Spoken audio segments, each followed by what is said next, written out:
Kiranoday news, निपक्ष आणि निर्भीड न्यूज चॅनल।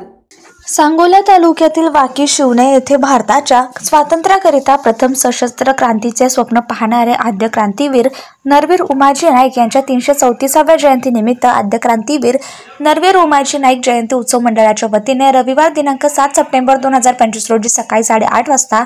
आद्य क्रांतीवीर नरवीर उमाजी नाईक यांच्या प्रतिमेस माजी सरपंच अनिल हंबीराव यांच्या शुभ हस्ते पुष्पहार घालून अभिवादन करण्यात आले। आद्य क्रांतीवीर नरवीर उमाजी नाईक यांना अभिवादन करण्यासाठी माजी सभापती बाळासाहेब काटकर, मधुकर गाडे, सरकिशन राजगुरू, संजय चव्हाण, तुकाराम चव्हाण, गोवर्धन चव्हाण, जगन्नाथ चव्हाण, निवृत्ती बुधावले, ईश्वर चव्हाण, अनिल चव्हाण, भाऊ चव्हाण, प्रकाश बुधावले, प्रकाश गुजले, किरण बुधावले, कैलास बुधावले, दादा सो जाधव, श्रावण बुधावले, अजय चव्हाण, अमोल चव्हाण, उमाजी चव्हाण, ज्योतिराम बुधावले आणि तसेच आद्य क्रांतीवीर नरवीर उमाजी नाईक जयंती उत्सव मंडळाचे सर्व पदाधिकारी आणि युवक मोठ्या संख्येने उपस्थित होते।